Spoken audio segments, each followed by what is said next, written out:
वो अब तक एमएसपी पर कमेटी बनाई नहीं गई है। मिश्रा के बेटे आशीष मिश्रा के गुंडों ने लखीमपुर किसान नरसंहार के मुख्य गवाह के ऊपर हमला कर दिया, और ये हालात तो जब हैं जब ये पूरे मामले की जांच सुप्रीम कोर्ट के अंडर में हो रही है। मोर्चे के कुछ किसान नेता पंजाब में राजनीतिक अखाड़े में उतरे थे, वहाँ पर कुछ किसान नेता अपनी जमानत भी नहीं बचा पाए। नीतिक है, और एसकेएम किसी राजनीति के लिए नहीं बल्कि आंदोलन के लिए ही बनाया गया था। लखीमपुर खीरी में जो घटना हुई थी उसके बाद भी वहाँ पर 9 की 9 सीटें बीजेपी को गई हैं। जागरूक कर पाए। संयुक्त किसान मोर्चे की रणनीति आगे क्या रहने वाली है, जिन मांगों को लेकर आज ज्ञापन सौंपा जाए। संयुक्त किसान मोर्चे के आह्वान के बाद एक बार फिर किसान देश भर के जिला मुख्यालयों पर ज्ञापन देने पहुंचे। देखिए सोनीपत जहां पर किसान यहाँ पर पहुंचे हैं और नारेबाजी कर रहे हैं, अपनी मांगों को लेकर आज फिर ये प्रदर्शन कर रहे हैं।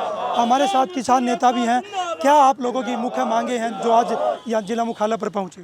देखिए, जो 9 दिसंबर को हमारे साथ वादा किया गया था केंद्रीय सरकार द्वारा, जिसमें एमएसपी पर कमेटी बनाने की बात कही गई थी, वो अब तक एमएसपी पर कमेटी बनाई नहीं गई है। और इसके अलावा जो अजय मिश्रा टैनी जो केंद्रीय गृह राज्य मंत्री हैं, हम बार बार उनकी बर्खास्तगी की मांग कर रहे हैं, लेकिन उनकी बर्खास्तगी अब तक नहीं हुई, और उसके विपरीत उनके बेटे को जमानत दे दी गई। यूपी सरकार, यूपी पुलिस द्वारा दायर चार्जशीट में जिसको मुख्य आरोपी बताया गया, उसको इस तरीके से जमानत दे दी जाती है। और वो जमानत पे आने के बाद अभी होली का जिस दिन त्यौहार था, उस दिन अजय मिश्रा के बेटे आशीष मिश्रा के गुंडों ने लखीमपुर किसान नरसंहार के मुख्य गवाह के ऊपर हमला कर दिया, और उसको चोट मारी जाती है। उस मामले में एफआईआर भी दर्ज होती है, और ये हालात तो जब हैं जब ये पूरे मामले की जांच सुप्रीम कोर्ट के अंडर में हो रही है। तो जब सुप्रीम कोर्ट, जो एक देश का सबसे सर्वोच्च न्यायालय है, जहाँ से हर व्यक्ति अपने लिए न्याय की उम्मीद करता है, उसके जब जो निगरानी में जांच हो रही है, उस समय ऐसे हालात हैं, तो फिर देश में लोकतंत्र कैसे बचेगा, फिर देश में कानून का शासन कैसे बचेगा। तो एक ये बड़ा मुद्दा है हमारा, और हमने कहा है कि भाई उसकी जमानत रद्द की जाए और उसके बाप को केंद्रीय गृह राज्य मंत्री के पद से हटाया जाए। दूसरी हमारी मांग है, जो एमएसपी पर कमेटी बनाने का वादा किया गया था जो अब तक अधूरा है, वो एमएसपी पर कमेटी बनाई जाए। तो ये संयुक्त किसान मोर्चा एसकेएम की कॉल थी, और उसकी कॉल के तहत आज राष्ट्रपति के नाम यहाँ पे भी एक मांग पत्र भेजा गया है। अभिमन्यु जी, जिस तरह से संयुक्त मोर्चे के कुछ किसान नेता पंजाब में राजनीतिक अखाड़े में उतरे थे, वहाँ पर कुछ किसान नेता अपनी जमानत भी नहीं बचा पाए। देखिए, आंदोलन एक अलग विषय होता है, चुनाव एक अलग विषय होता है। आंदोलन में सब लोग अपनी भावना से लगते हैं। राजनीति में तो आज भी लोग जाति, धर्म, शराब की बोतल 2000 के नोट में वोट डालते हैं। हमारा लोकतंत्र इतना मैच्योर नहीं हुआ कि यहाँ पे मुद्दे आधारित वोटिंग होने लग जाए। देखिए, जब कुछ साथी हमारे राजनीति की तरफ जा रहे थे, तो उस समय भी हमने उनसे ये निवेदन किया था, ये रिक्वेस्ट की थी कि भाई इस चीज़ में मत जाइए, कहीं ना कहीं हमारी एकता को खंडित करने का काम करेगा। लेकिन उन साथियों ने अपना विचार बनाया, उनकी अपनी विचारधारा है, उसके अनुसार वो गए।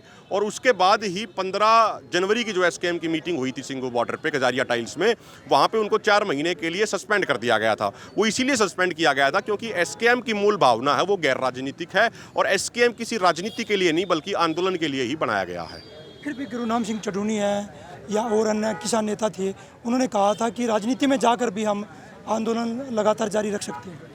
देखिए, ये उनका विषय है। अब किस तरीके से वो जारी रखेंगे या नहीं रखेंगे, इसका तो जवाब वही दे सकते हैं, उस पर हमारी तो कोई टिप्पणी करना उचित नहीं रहेगा।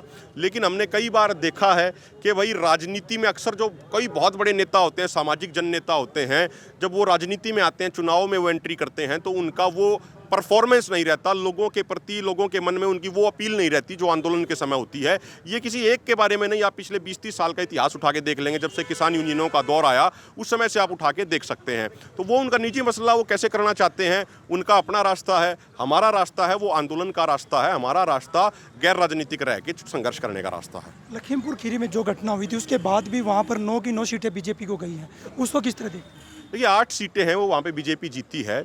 मैंने जैसे पहले कहा कि लोकतंत्र में हमारे आज के दिन मुद्दों के आधार पे वोट नहीं पड़ती है।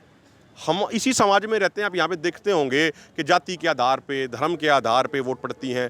यूपी के चुनाव के अंदर शमशान कब्रिस्तान 80 बनाम 20 इस तरह के नारे दिए गए। कहीं कोई विकास की बात नहीं हुई, कहीं कोई शिक्षा स्वास्थ्य की बात नहीं हुई, कहीं इस मुद्दे पे बात नहीं हुई कि जब कोरोना की लहर चल रही थी तो उस समय किस तरीके से यूपी के अंदर गंगा नदी में लाशें तैर रही थी, वो किसी ने मुद्दा नहीं बनने दिया। इसके अलावा आप देखोगे लखीमपुर खीरी में जहाँ किसानों की नृशंस तरीके से हत्या कर दी गई, वहाँ पर हजारों लाखों लोग उस दिन जमा थे वहाँ पर, उसके बावजूद जिस तरीके का एक भय का माहौल बनाया गया, वहाँ के चुनाव से पहले आशीष मिश्रा को जमानत दे दी जाती है और उसका एक जो वहाँ पे एक इमेज है उसकी, जो काम करता है वो एक तस्कर की इमेज है, उसके पिता की गुंडे की इमेज है, तो उसका उन्होंने वो अपने बाहुबली का पूरा इस्तेमाल किया, वहाँ पे लोगों को डराया, लोगों को धमकाया। आप अब एक अंदाज़ा लगाइए कि सुप्रीम कोर्ट की निगरानी में जो जांच चल रही हो, उस जांच के दौरान एक व्यक्ति, एक मुख्य आरोपी जिसका नाम यूपी पुलिस की चार्जशीट में था, वो बाहर आता है और मुख्य गवाह के ऊपर खुलेआम उसके सर पे लाठियों से हमला किया जाता है और बहुत मशक्कत के बाद वहाँ पे फिर एफआईआर दर्ज हो पाती है उस मामले में।